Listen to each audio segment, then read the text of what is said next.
No, I'm just kidding. Okay, everyone. So thank you for attending. Thank you to my students who are in my classes that are attending tonight and others too. I think this is going to be minus the technical difficulties, hopefully a really engaging discussion about the history of diseases in the 20th century. And like I mentioned, Darby sort of insisted that we decide which century and like which diseases. And so we'll get into that in a second.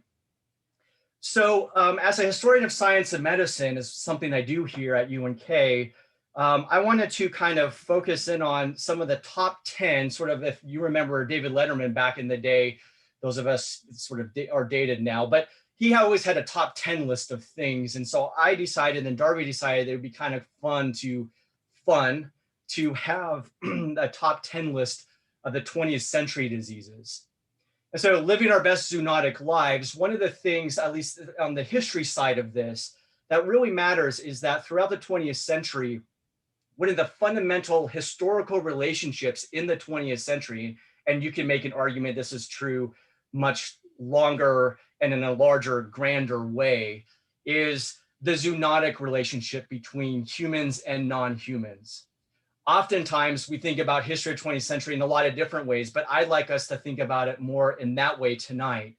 And so in order to kind of get a sense of how diseases kind of do their own thing out in the world, right? And they use us as hosts, they hurt us, they can move from animal to human. That all matters in understanding these larger relationships that we'll be talking tonight. So I like sort of this first slide to kind of think about living our best zoonotic lives in the 20th century. And of course, because we need to have sort of a centered approach in what kind of diseases we're talking about, these are sort of the top 10 that are significant, made significant inroads in the 20th century, not just in the United States, not just in North America, but across the world. And so we, in our grand wisdom, Darby more than me, we decided to select 3 to kind of profile tonight, both on the history side and also on the science side.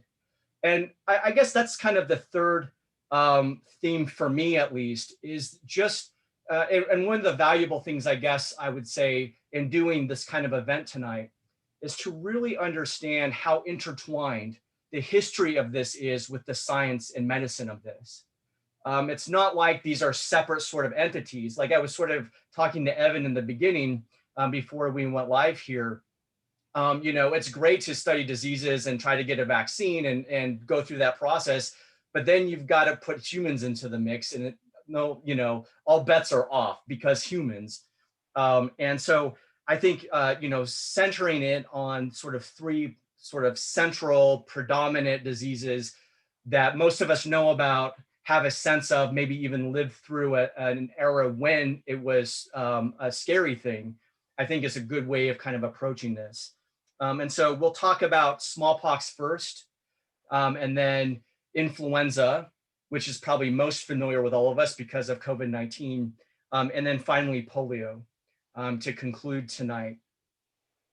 So the final thing I'll say before we go to the next couple of slides here, sort of the history side of the context, is all of what we're going to be talking about in terms of historical relationships in different ways, all of it, I would argue at least, shaped our response and problematic responses to COVID-19 in our pandemic year, is sort of my proposition tonight.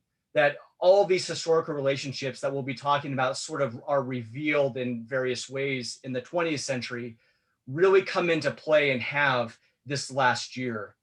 And just a simple story before we go on, like a little over a year ago when the pandemic was starting to roll into Nebraska, if that's a technical term for all of us scientists, I was literally in the lecture schedule teaching in History 110, the history of the 1918 pandemic, like literally in the lecture schedule. So it was quite something to be teaching that and also experiencing a new pandemic. So a way of thinking about this and sort of connecting the science and the history in these sort of interconnected ways, I would say, is think of sub-themes. So our diseased past shapes our diseased present. And for me, at least, thinking about these relationships in terms of intellectual advancements, in terms of public health strategies and the public responses to those things. Also the relationship between war and disease, and sometimes that's more explicit, like World War II or World War I, and things like typhus and how to protect troops from typhus, for example. That's more of an obvious, like explicit relationship, and sort of the consequences of acceleration on the domestic home front of science and medicine during wartime scenario. That's like the obvious sort of relationship, I would say.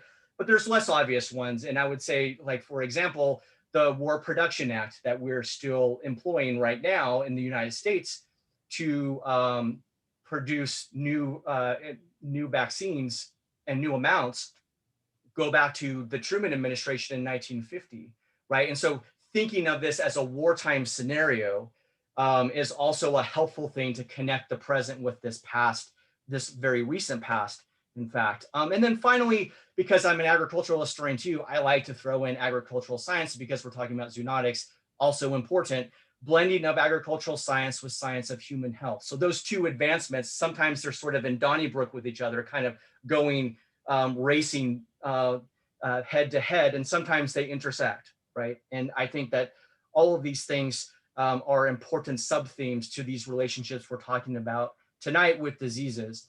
And then anti-science and anti-vax, something that we're seemingly sort of on an ongoing challenge for those of us in science and medical fields and historians.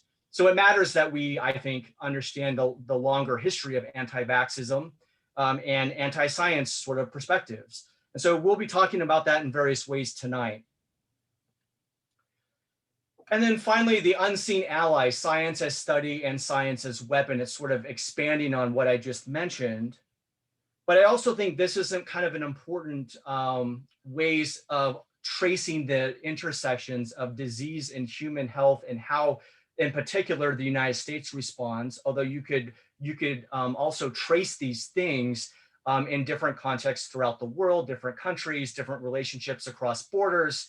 So what I'm trying to do also, I guess, is give us sort of a game plan, a metric through which, a rubric kind of to be able to trace this stuff, not just tonight, but beyond tonight.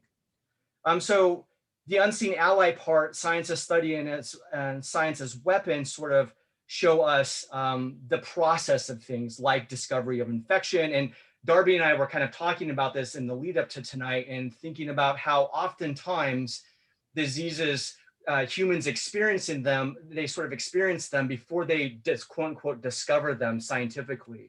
And so that kind of relationship also matters, and to try to understand in the past requires as much of a historical mindset as a scientific one.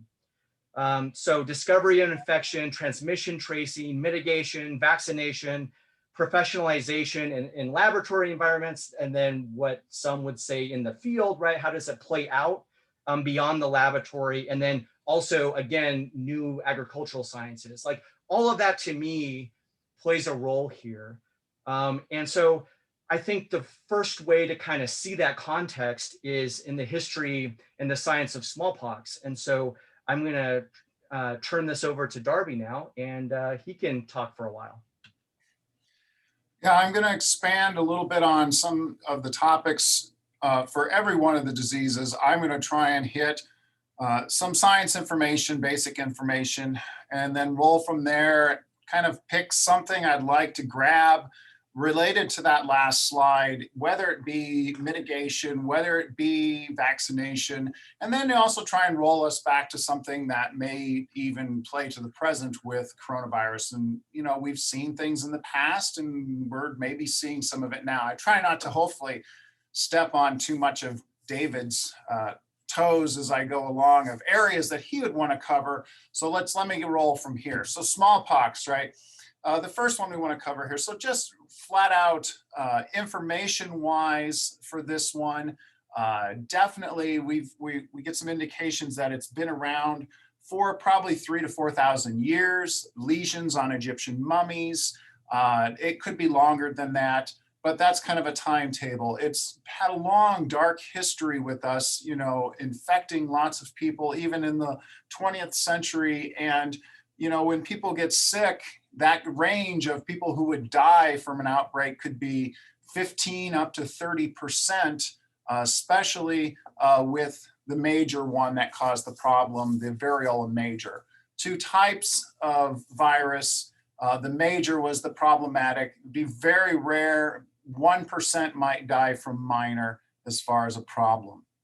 When this picture here, some of the pictures I'm using with these gives you your idea of what, at least the signs for this one. But you can see some pictures, fun pictures of pox viruses. But, you know, it was characteristic of if you've had chicken pox, but an overwhelming, if you want to, form of that, if you want to think about it that way. These individuals would be covered with a lot of these raised pustule areas that would dry over and scab and fall off. And smallpox would be dimpled right in that middle panel. Some of those kind of, you can see a little impression into those. And I think from the last thing I want to point out with this slide is seeing it with signs is the individual at the top. You may not recognize, but that is actually the same person in both sides, right? That's recovered versus person that was sick. And so that's just absolutely consuming the individual, the amount of pustules to lead to those lesions. And he recovered, obviously, but was going to have a lot of scarring. And you can see a lot of swelling just going on there. I mean, the virus is just absolutely consuming the individual. And obviously, it's what could lead to the death. All right, let's go to the next. All right, I'm not going to get used to that.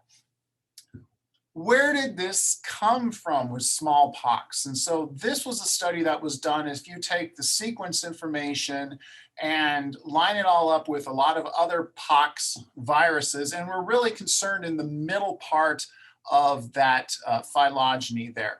And we can see the VARV, the variola virus, and it's showing relationship with its lines coming into it's a camelpox and a tatteropox.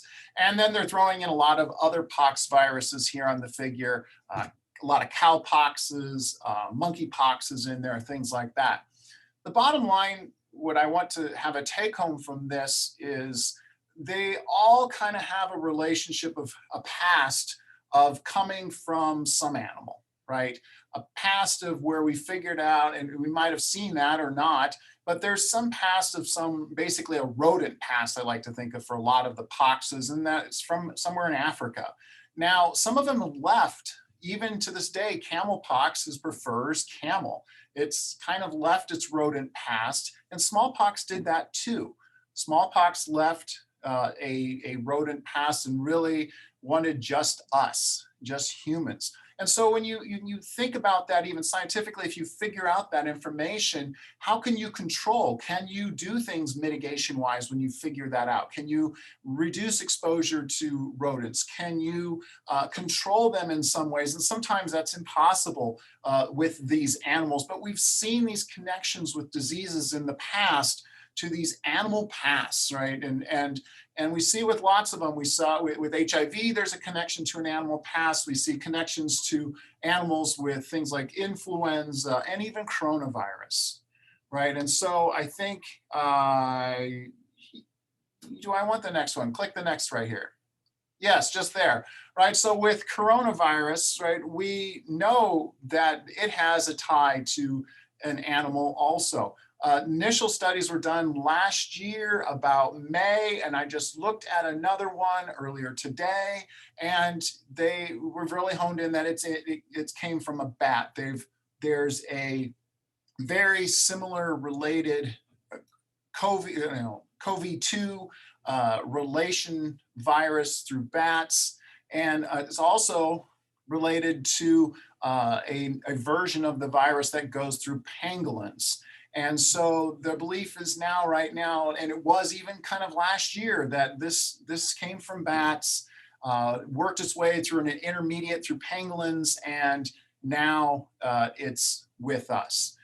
This shouldn't be surprising. Bats are a great harbor of viruses, lots of viruses. They do special things that let them keep viruses and survive with them and get along with them really well. And so this picture is actually showing you now recently what they think is the species of bat that it came from.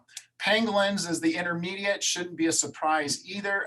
If you punch in a quick Google search for what's the most trafficked animal in the world, it will be pangolin.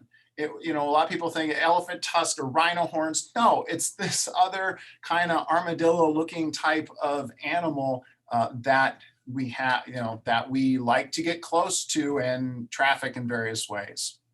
All right, where it came from. Let's go to the next slide for smallpox. All right, so as David alluded to with smallpox, a lot of people probably know the story that Jenner started vaccination with this and late 1700s, and we didn't know even its cause. We didn't know of any virus till early 1900, 1901. And we didn't even have a picture electron microscopy till mid 1900s there. But he's doing vaccination. He challenged if you will, volunteer. This is the kid, his name's James Phipps, with a related virus called cowpox. And cowpox would not cause as severe disease. And so he kind of has a story. He knows about this is going on. Milkmaids they don't get sick with smallpox, they get cowpox. So he challenges this child with cowpox and he waits a while and then challenges him with smallpox and he doesn't get sick. And so from there, we've done this before, but it's kind of the hope what you get with a pattern that we see with diseases, right? We start off a lot of times trying to control it. Can we control and mitigate? Can we then go to vaccination? Can we hopefully eliminate? And so we're seeing this here. We're seeing trying to control with vaccination and then hopefully getting to elimination. Finishing up with the vaccination on the next slide, we have, it works through time. Notice Jenner's doing stuff there, late 1700s. We're using vaccination. And, for various reasons, and I'm going to let, David, probably expand on some of that. We see various bits of opposition for various reasons here and there to vaccination, but we're using it even in this country, and it's kind of an on and off. Use it for a period and then not, or this and that. We even switched to using a different virus in the smallpox vaccine. But due to certain things, mainly kind of in our country in the United States, an outbreak in the late 1940s, New York, really starts to say, we've got to get things kind of more under control. And so we really up our game here. World Health Organization starts to up their game. They really then start to intensify their game in the late 1960s. We have success in elimination, so much we stopped vaccination in the United States in 1972, and we deemed it eradicated, no cases since the late 1970s. And so really, if you want to compare this back to coronavirus, this would be the hope. Can we get to this? Can we get to this point with this? We don't know, obviously. This is trying to look to the future now instead of looking to the past. We've done it before. Could we do it the same way? Could we get, and we have, since burnt out other coronaviruses, MERS and the first SARS, which would have been COVID, not two, just COVID. They burnt out because they didn't really spread as well. And, we got it, could get those clustered and isolated, but who knows? We'll have to wait and see, I guess, in the future with this one. And I think that kind of wraps me for smallpox. That's for you now, David. Just to expand on a couple of Darby's points, I would also say, smallpox has a long social, cultural history in the United States and in different parts of the world. And you could trace that in a couple of contexts. Here you see in the early 1900s, you had pretty substantial smallpox outbreaks in different parts of in the urban United States. And again, we're talking about early 1900s, late 1800s, early 1900s. You've got westward expansion, and you've also got an industrialized sort of conversion of the country, right? That industrialism is sort of the trend. And so urban factory life is part of that. And smallpox sort of has these outbreaks in different parts of the country. So it's driving social response. To what extent the United States has to rethink their public health protocols. This is also largely in the early 1900s. We're talking about the progressive era. So you're talking about scientific management as a sort of as an embraced idea. So all of that to say, smallpox is a good disease to trace these larger social changes in the United States. And so each disease that we're talking about tonight and the other ones that we mentioned, they tell us much more than just the science and the medicine parts.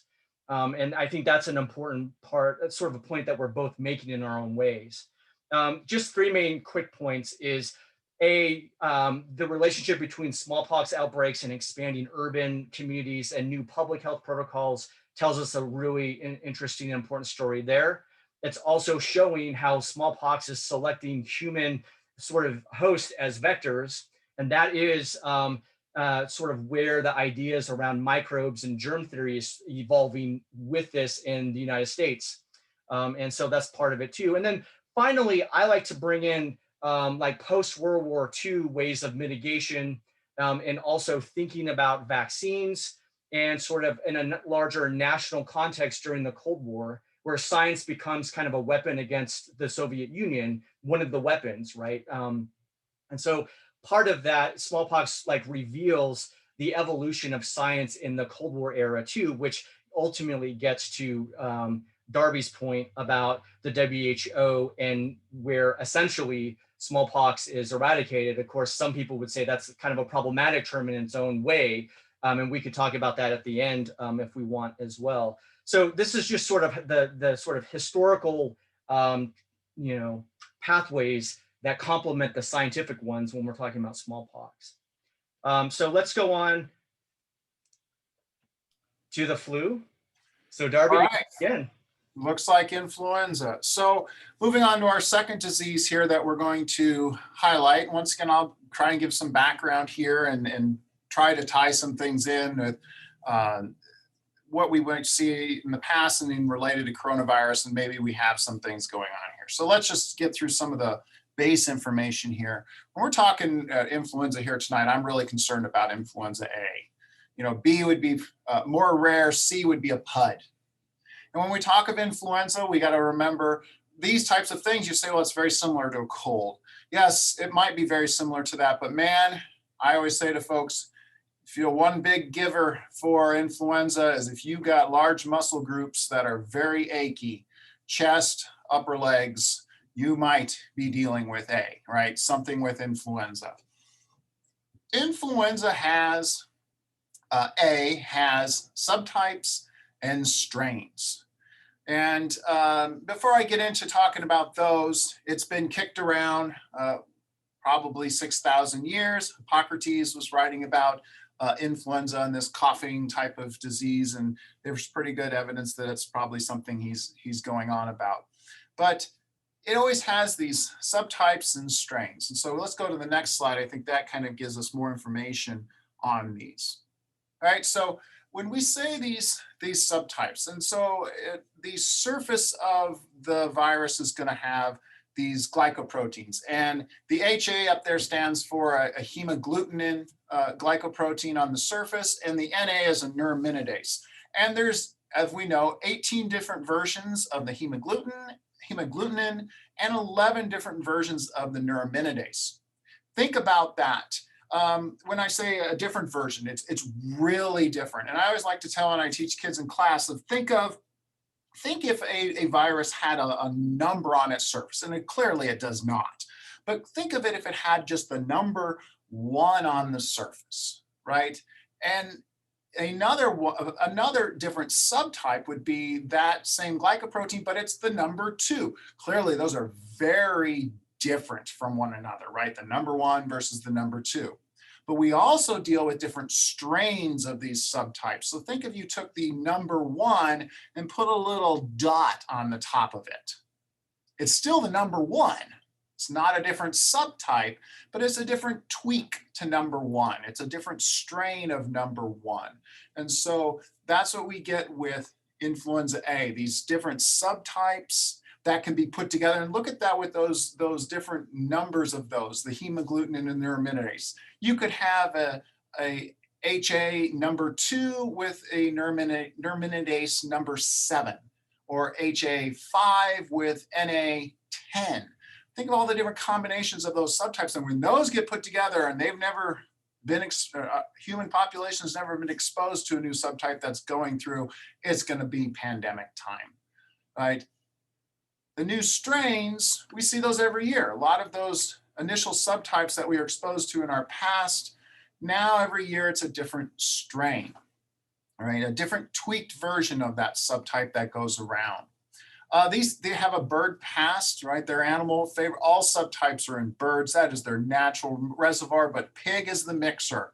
Pig can be infected with bird type, human type, pig type, and mix these all together. And it shouldn't be a secret that pig would be a great passer to us, because we sometimes even can use organs from pig for us because of a lot of the similarities. So they're a great mix organism. And so once again, here we are seeing again this zoonotic type of tie-in that we have. And can we control this in some way? Very hard to control bird, because they can, move and migrate and get around. Let's go to the next slide. So what I really want to tie here is with the end of this. Yeah, we discovered the virus, officially discovered the virus there, in the early 1930s. We started vaccination later after that. And we all know that there's a yearly flu vaccine. But scientifically, I think all of us, well, why do we see this yearly flu vaccine? And it's an RNA virus, right? And an RNA virus, they have something that goes with them, and most of them have a very, very rapid evolution that goes with them.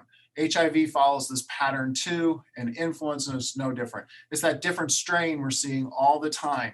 They are changing the parts that our immune system respond to.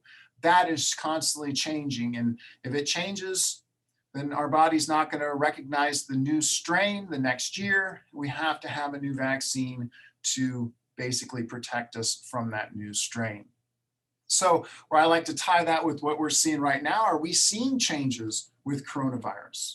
We are seeing changes, right? We are seeing in the news constantly right now different variants of this.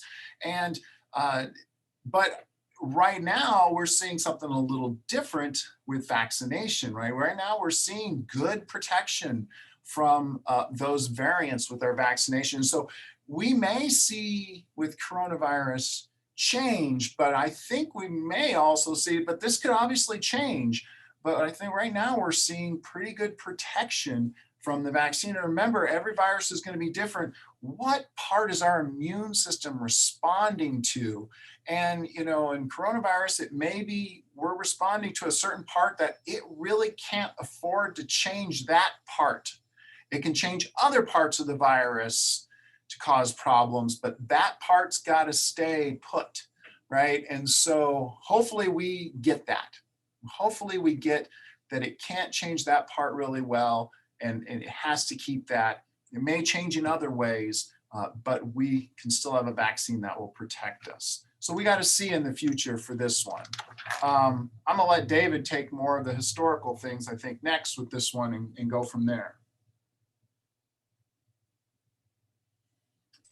Thanks, Darby. A couple of historical tracks that we need to know about. Most of us are probably familiar most with the pandemic of 1918, because that's the closest historical example that we have to the COVID-19 pandemic. And it makes sense, rightfully so. But I wanted to just give a brief overview for those who may not be that familiar with 1918. And then also kind of to Darby's point that history matters when we think about the social and cultural responses in the United States and other places when something like an influenza pandemic hits, not just in one country, but most of the countries, if not all of the countries around the world. So influenza pandemic of 1918, both before 1918 and post 1918, of course, we see other examples of influenza epidemics and what some could argue smaller pandemics, smaller being not as intense or as deadly, but still nonetheless a pandemic or an epidemic. Historians debate, and we're always debating because we're historians, that's what we do, but we debate whether or not the influenza pandemic emerges, that strain emerges out of East Asia. There's a whole sort of East Asia school of thought there, and this is all during World War I, right? So there's that part of it. And there's also the Fort Riley, Kansas thesis, which I always say it's a global relationship that we're really talking about here, regardless of where people noticed it first, and where it had tremendous effect first. Part of, obviously, a vector is the American Expeditionary Force coming to and from Europe in World War I, bringing it back to the United States. And the other part to this that we need to know about is the reason it's called Spanish flu and not just influenza pandemic is because Spain kept their newspapers more open to report all news than any other country involved in World War I, including the United States. And if you want to know more about that, you get to take one of my other classes at the university. But basically, Spain was as open, much more open in its reporting than other countries at the time during the war. And so they reported mostly on the flu when it was hitting. And so it kind of got tagged that way. So what were the historical implications really quickly? And both of these images are from Nebraska. And at the end tonight, I will post in chat a link that has one of the best digital archives that you can track down the history of the influenza pandemic across the country, all free in terms of its access. So a couple of things. One is the relationship between urban and rural responses, the growing need for public health protocols for the influenza pandemic in the United States. How does that work in terms of masks? How does that work in terms of, you guessed it, social distancing? How does that work in terms of also, you guessed it, education? How do we do these things if we have this influenza rolling through our populations? How do we do that? How do we navigate that? Who gets to tell us to wear masks and when, and how does that all work? So those questions that seem to reappear this last year in a variety of ways were being asked really for the first time on sort of this scale or a similar scale.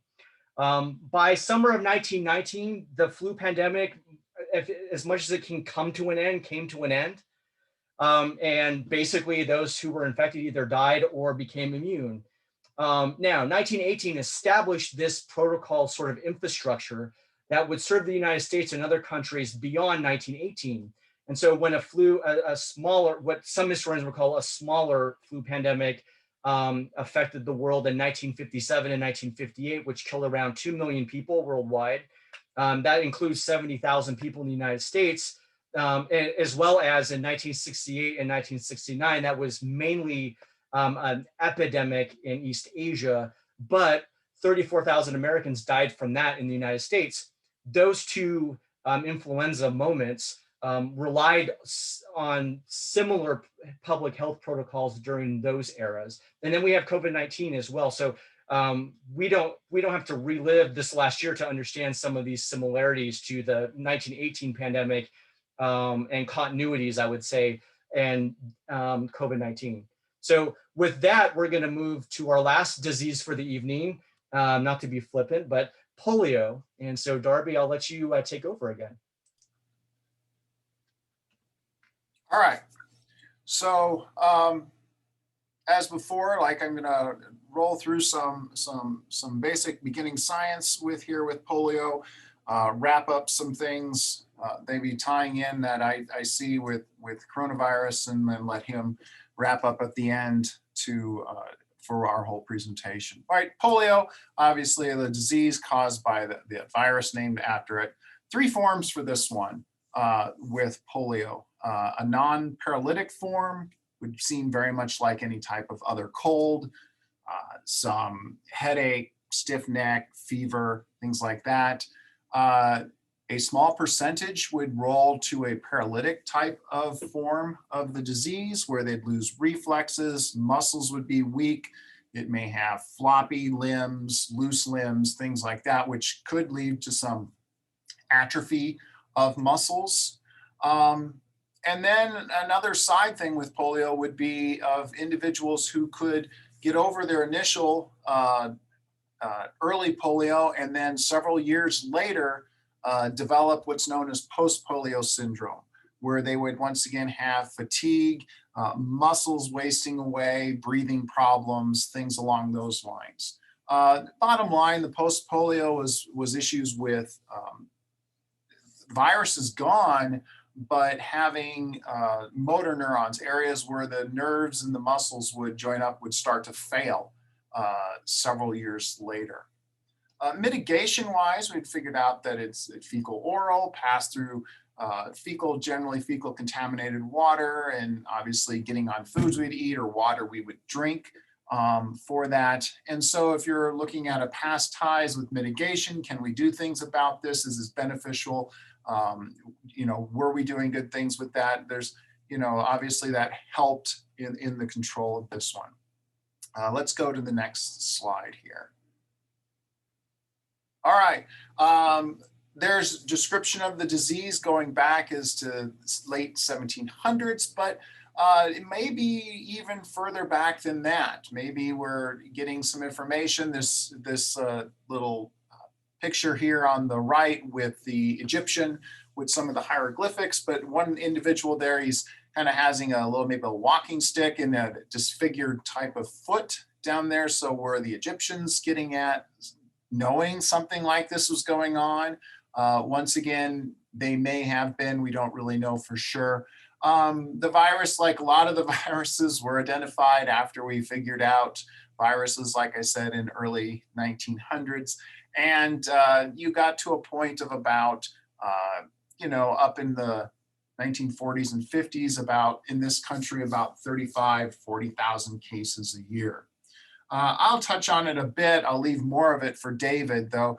But really, a fear drives a lot. I felt fear would drive a lot of things with polio. And these types of pictures of like this girl down in the figure here, children deformed, limbs and things along those lines really drove folks to be maybe more serious and want some protection from it.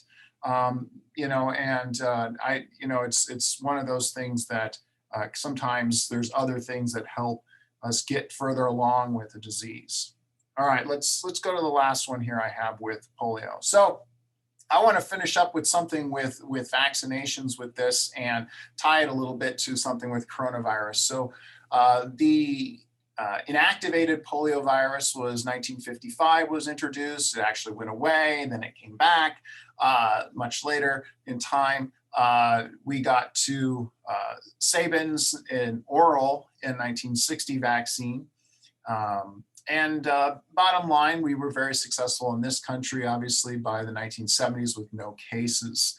How successful? This one's getting there. I feel it is. Sometimes Dr. Schaefer and I may kick around. Sometimes we feel about success or not. But we're to a point of 2 countries now in 2020 having polio cases. It has listed there for 2018. There's 3 countries there. About 33 cases of wild polio virus. We got 2019, only 2 countries, and being Pakistan and Afghanistan. But we were up to about 90 some cases, and then dropping back down into the mid 50s in about 2020. So that's pretty good. I think that's getting very close, but to get that, to get that elimination is you got to have a lot of cooperation and sometimes luck going on for this. Where I want to end with this one is talking about a little more about the vaccine and some things I've seen scientifically and I've heard with coronavirus here lately is our start of vaccine production and trying to really understand started in about the 1930s with polio. figuring out how we could grow virus, how we could make vaccine, how we could test vaccine, how we could go through all those steps.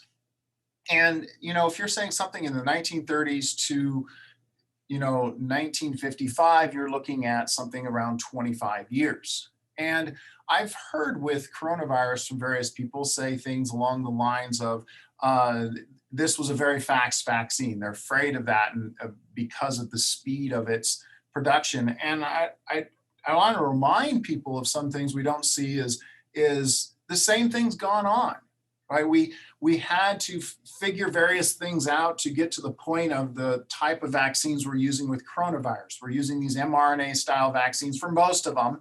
And it took a while for actually that technology to be developed, right? The first successful injection of mRNA into a mouse model to get the production of a protein, mRNA injected in, what we're seeing right now, that happened in 1990. All right, so think about that. This style of vaccine to do mRNA styles has been in development and for 30 plus years almost, and now was the time. Right? Here was the time the technology was developed and even worked on for other viruses. And we just so happen we run to this point and here we are, right, to use that. And so that's just my own little thing. I want to end there with science types of things. And I'll let David wrap up with more history types for polio. Thanks, Darby. Yeah, a couple additional sort of historical sides to what Darby shared. And very much like the debates between Salk shot and Sabin shot became an interest, like that's an interesting historical interplay of the evolution of the polio vaccine, but then also it created, as historians sort of point out, it created a fair amount of vaccine skepticism because of that debate. Well, which one should we get, the needle one or the non-needle one? But just to kind of backtrack a bit, the history of polio and polio infection as sort of as it's known, really, historians of medicine have kind of tracked it around 1881 in Sweden, and then have been able to track polio infections and sort of how we know it today into Vermont in 1894, and then it's New York around 1907. But really the peak severity, I would argue, and a lot of historians have, in the United States is around 1949 to 1954. And this is where you start to see a lot of effort to try to address it ultimately through vaccines. Probably the most famous American who had polio was President Franklin Delano Roosevelt, and established two key institutions for polio research to fund it and also to study it. So the Georgia Warm Springs Foundation was the studying part, and the funding part that ultimately became the National Foundation for Infantile Paralysis is the March of Dimes that some of you probably remember tonight. So what does that tell us historically? Well, a lot of different things, but for tonight, the debate between private and public funding in healthcare is front and center there.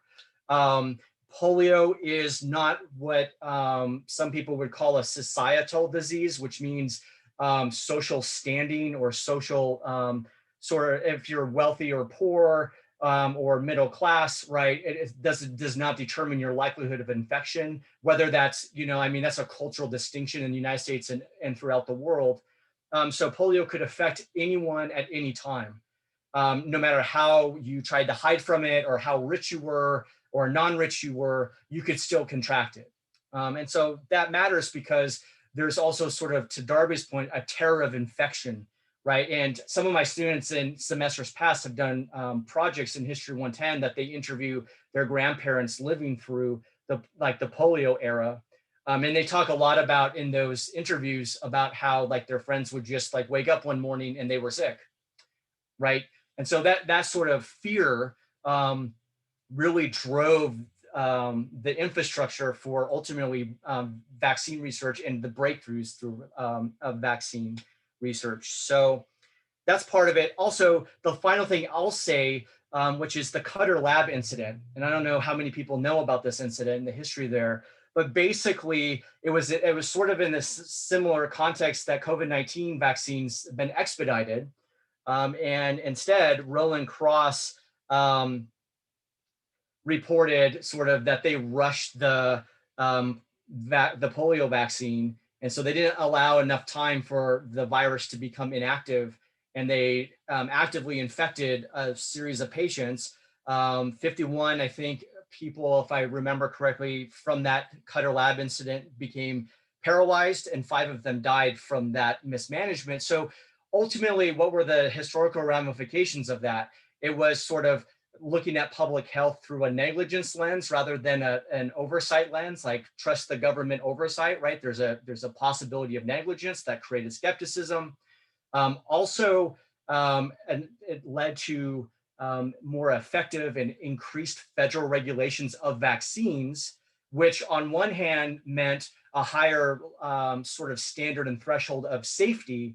But on the other hand, because Cutter was sued and was, found to be legally sort of in trouble with this, that also meant new litigation would emerge about vaccines in the future, not be like those companies who are part of a vaccine process not being sued for possible problems after, like, post injection or whatever. So anyway, that's sort of the history of this polio vaccine and the polio virus in a nutshell. There's so much more to share, but I know that we're running kind of low on time. So I want to respect everyone's time tonight.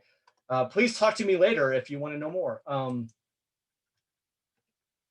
So Darby wants to share a little bit about anti-vax, and I will too, and then we'll conclude. Well, I don't have much more to say other than what your slides at the end. I mean, they kind of say the same things. I mean, we've touched on mitigation, vaccination, and some things. We've seen some of these same concepts in the past, in the future, and right now that we've gone on with acceptance or compliance with these types of concepts. And I think that people sometimes see that as they don't realize that it has gone on in the past, right? We have seen these same types of issues, and you have some pictures here. I'll let you finish up with those at the end. All right, thanks, Darby. So what about anti-vaxxers and anti-maskers? We've heard and seen a lot from them in these groups and these protests.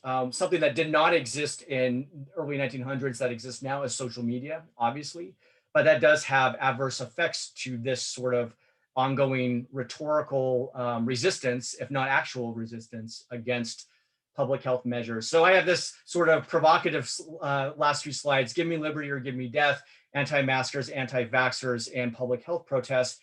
And so what we see is basically anti-vaccination campaigns and anti-maskers and anti-public health campaigns have been a sort of long-standing in the United States. It is not a new thing by any stretch of the imagination. And so here we see one of the pieces of evidence to that: Anti-Vaccination Society of America, very official, and sort of promoting in different newspapers and the mediums of the time to promote an anti sort of mask and anti-vax response, a refusal to follow public health measures and public health protocols. And really, I think it expresses the amount of skepticism that Americans in particular had against possible public health measures in the 1918 flu pandemic and other things. Anti-mask meeting, so they had meetings to debate, one would think without masks, about not wearing masks or wearing masks in those public health protocols. Finally, 1930s and 1940s, again, smallpox is sort of returning, but I thought this was sort of a nice slide to begin to conclude, which is you have sort of all of these different entities in society in the 1930s and 40s lining up to be against smallpox vaccines and other sort of public health oversights. And that also suggests and reveals a lot about American cultural sentiment around the New Deal and the tensions between individual liberty and personal responsibility, and how those things start to collide against public health measures where the very personal responsibility they feel, at least the anti-vaxxers and anti-maskers, they feel that their personal responsibility shouldn't be controlled in the way that it seems sort of obvious to a lot of other people. And I think that's probably the most interesting, if not frustrating, tension with anti-vaxxers and anti-maskers, is that you have this push of personal freedom, but also that same person's unwilling to accept that the personal responsibility part of this doesn't align with their personal freedom, and in terms of infections, in terms of like the 1918 flu pandemic, or even the COVID-19 issues that we have with anti-maskers and anti-vaxxers. So with that, I just want to conclude again that I think a diseased past shapes our diseased present, and you see this through these different pieces, right? Intellectual advancements, public health strategies, public responses, war and disease, blending of agricultural science and science of human and health, and anti-science and anti-vax sentiments. And so with that, I just want to say thank you. Here we are both getting our COVID-19 vaccinations. Thank you, everyone. Yes, indeed. Thank you both. Very, very good talk. I think we have a little bit of time available here to open it up to questions if anybody has anything that they, are curious to kind of discuss a little bit further.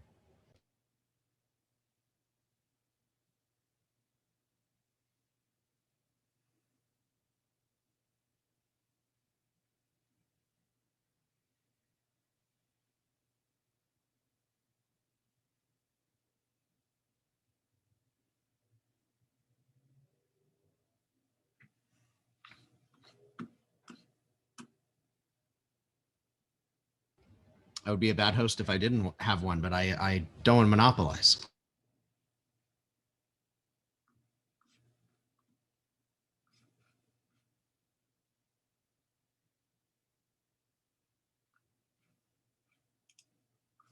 Okay, then I guess I'll go for it. Oh, we have one.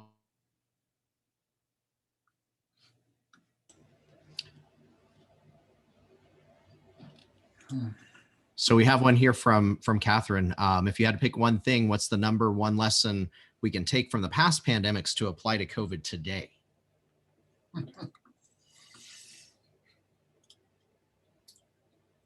Do you want that, or do you want, I could have what I would think. Darby, you go first. I'm like, that's like the hardest question to answer right now for me. There's so many is my easy answer, but yeah. I would say for me, the number one lesson that we can take from past pandemics to now, as human beings, this should be expected with some of the things we're doing and seeing right now. And some of the responses and some of the ways we're interacting and trying to do stuff is almost the same. It's almost like we try and repeat history over. So even though we may know more. Yeah, I mean, it can be, I would say something similar, which is, there are a lot of things I want to answer. That's a great question, but no pressure. I would say that we are part of a larger ecological community. And that's especially true when we're thinking about these relationships. And the more readily we acknowledge that, and the science behind understanding that and preventing infections, adverse infections, like recognizing those relationships, I think really matter. So also, like from pandemic 1918, it's hard not to say, did we fail to learn? And that's been my trouble lately. But I mean, there are a lot of different public health infrastructure things, personal protection equipment things, social distancing protocols that worked then and have been proven to work now. And so the past, I guess also a recognition that the past does shape the present. Like what we did and did not do before matters now in a way that we need to probably acknowledge more. I see there's a couple more.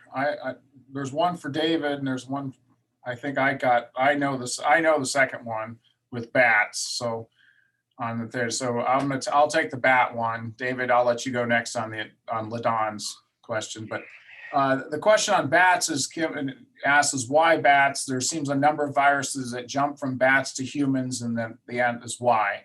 Bats, for starters, I'd say there's kind of 4 reasons. One, mammal. Mammal. So right there is right. We have a foundation, but then it goes beyond that. I saw another that said there's a type of gene that leads to a production of a viral response type of signal called interferons. Bats double us in those amount of genes. Not only that, usually ours are turned on when we have virus in. Bats, some bats they've studied and shown that they keep those genes on. It's always a viral response constant. And so they're better with dealing, and they carry a lot. And then the last one, which I looked at and I talked with Dr. DeLentz, our immunologist, about, and this is a very interesting one, is bats fly as mammals. They don't glide. It's a continuous flying, and that leads to a lot of destruction and inflammation. And that's a key with viruses, is destruction and inflammation and the responses to those. And they can deal with it. They have ways of dealing with that destruction and inflammation, same types of things that viruses could do, they can protect themselves from. So there's the short of it, I guess. I'll let David take Ladon's.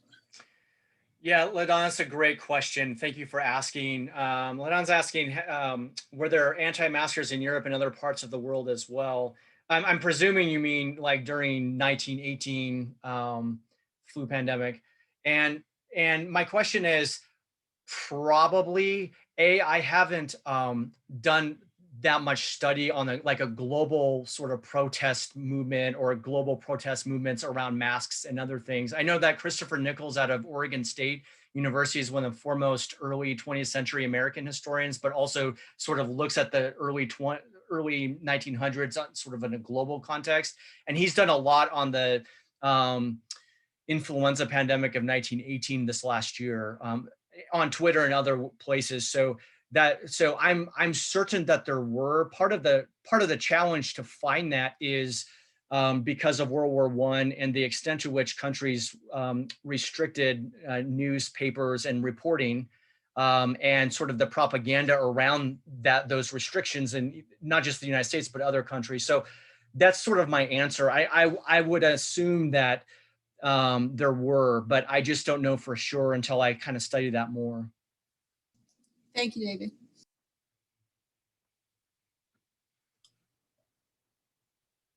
Do you want the next? I don't know if I could hit on some of this. Asked here, somebody asked if what are some of the common reasons for anti-vaxxers to stand against vaccine nowadays? Wow. Where do they not start and shoot from? A lot of it stems from a misunderstanding of science on how vaccines work. What's in them?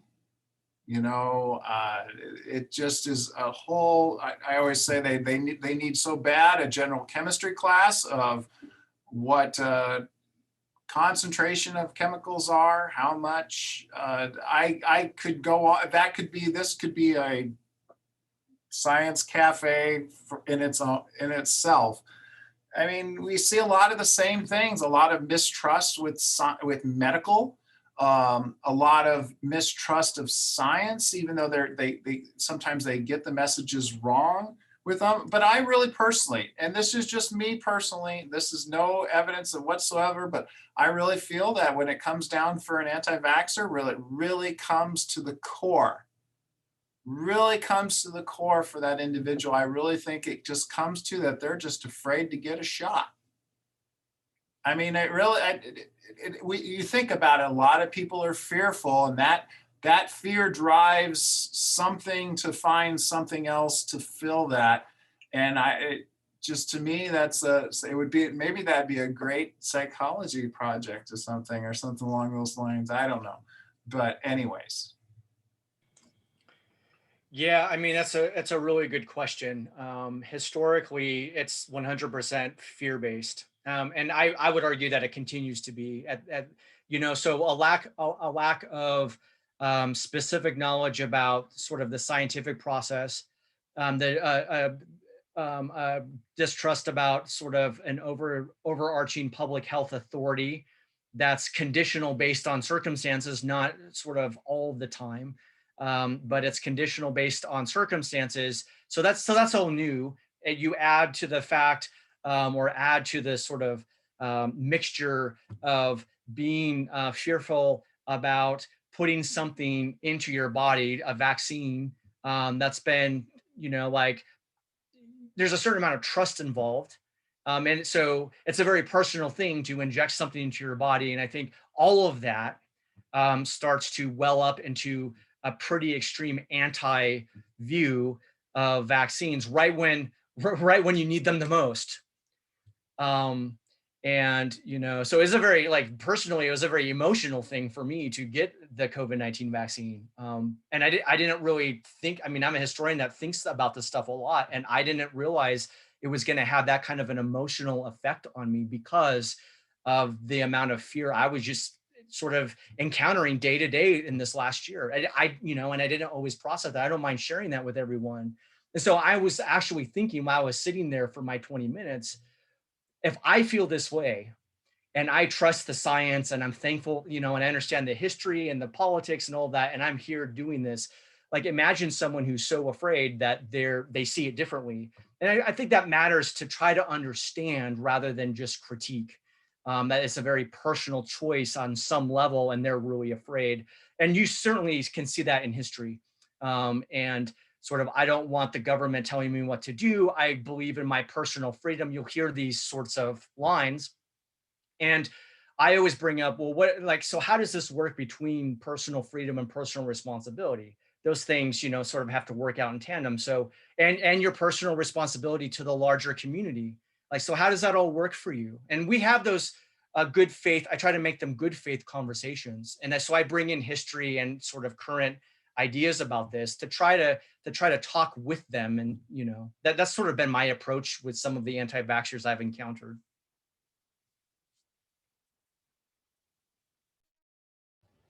What do we think about that question from Bill? We focus on, what have we not done? Where have we succeeded?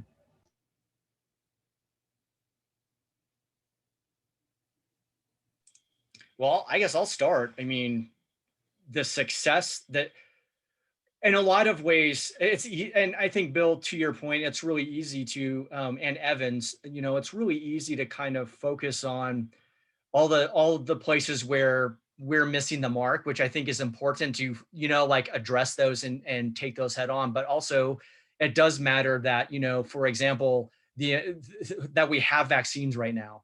I mean, that is, I still can't even think about it. I can barely think about that. And just knowing the history of trying to get vaccines, to try to study to get vaccines, and then knowing that we have them now. And so, again, to me, the success shows the power of investment in science and medicine, and having that infrastructure and having those public health protocols in place, and not just in a reactive sense, but in a proactive sense. And so for me, that's at least in the United States example, where we've missed the mark in COVID-19, and also what's allowed us to achieve, like, vaccines as quickly, to me shows the lesson is you've got to invest in those infrastructures. You've got to, and because, as sort of our title suggests, diseases are coming for us. The next one's coming, and so we need that infrastructure to help. I'd say I look at his question as a little different. He's a historical instance of successfully dealing with erroneous public perception of pandemics. Maybe, but I'd say recently, for me, not so well, maybe with this last one. I think we're with coronavirus, personally, if I'd say we fell a little short with erroneous public perceptions, I think where we fell really, really short is we didn't stress enough that this doesn't matter a damn bit about your stupid politics. What it matters is the health of individuals. And if that message could have just been laid out there by whoever and just constantly hammered, whatever came back from wherever, just say, no, we're not dealing with Democrat, Republican, conservative, liberal. We're just dealing with a health issue. And it doesn't matter about all that other stuff. That would have been successful. maybe, but I don't know. I guess and I agree, like to that point, I would also say like the infrastructure overrides the skepticism ultimately. It seems to historically, like more people kind of come around than not. You always have the nots. But the infrastructure sort of allows, like eventually people who have been anti-vaccine this round, like this has just been reported like 2 weeks, like this last week, where more and more people are getting the vaccine who said like 2 months ago, like, no way, right? So the question, sort of an additional question, is why is that? Why do they come around? Like what makes them come around? And what makes them come around are, I think, see more and more of their friends like, whatever, I'm going to get it. It's there. I'm going to get it. And to Darby's point, maybe like at some level they start to think like maybe it isn't a politics, like maybe the politics is stupid and I'm just going to go and get it. And because the infrastructure is there, but also like people like me who encounter them, the erroneous parts, like I have to decide if I'm going to be A, patient with the erroneous parts, and B, if I'm going to kind of look past the erroneous parts, not look past, like ignore, but say like, yeah, like this is not accurate because of A, B, and C, but what's really bothering you? Like I have to do that. And so it does require, at least for me, more patience to kind of walk with them through that. But I can rely on the infrastructure that's in place. I can say, well, here are all these studies and here are the populations that they tested and here's the results, right? Like, I don't care what political party you are, like this is what it is, which is the data. And so anyway.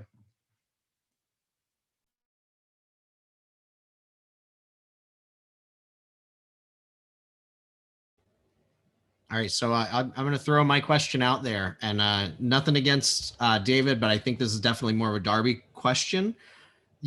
So with the diseases are coming for us, right, being the title, we're looking forward already, even though we're not even done with the current pandemic. Like, where's the next one come from? And you mentioned, our interaction with animals and whatnot, and that's an avenue. Another avenue that has been thrown out there, and I'm just curious, like how worried should we actually be, is what if something like extremely, extremely old comes out of the melting permafrost? Some 100,000-year-old animal that died eons ago has something nasty and it thaws out. Like, is that like a legit concern? Of course, it's possible the virus could just be lying in wait. It never was necessarily, maybe it was inactivated by that process. We don't know. It's something's coming again from some animal. Coronavirus, if you look at a lot of different individuals, they would have predicted an influenza or a coronavirus. This wouldn't have been a surprise with lots of epidemiologist types of individuals. And then so something from a route that way, absolutely, but it'd have to be, the virus would still have to be active. It could, this and that, and who knows? I don't know.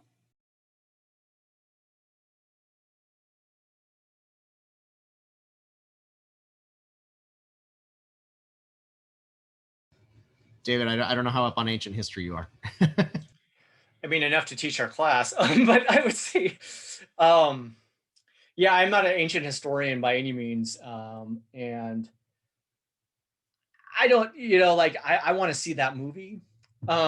Maybe like in another 10 years when I'm not so like living in a pandemic still, but I guess, yeah, I mean, a possibility, like I just start to think like, well, humans evolved and landscapes evolved and relationships, you know, like you start to think like, I agree with Darby, I guess, from all the historical data that I've thought about and considered, we're more likely to have another version of coronavirus or something like that's more likely to affect, I think, than an ancient disease that's been just for millennia dormant and now gonna sort of reappear out of the permafrost.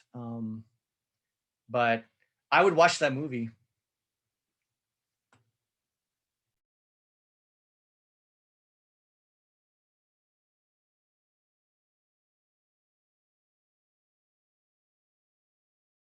Yeah, I think that would make for a fantastic movie.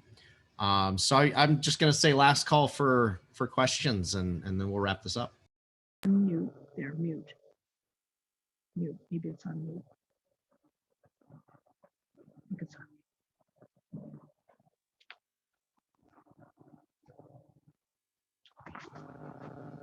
All right. Well then, thank you so much, everybody, for coming out.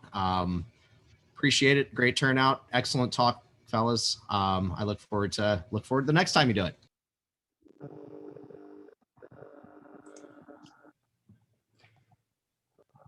Well, thank you, everyone. Thank you for joining us. And thank you, Evan and Sigma Xi, for hosting us and for hosting me. Thank you. Yep, same sentiments. Thank you very much. Thanks, everybody.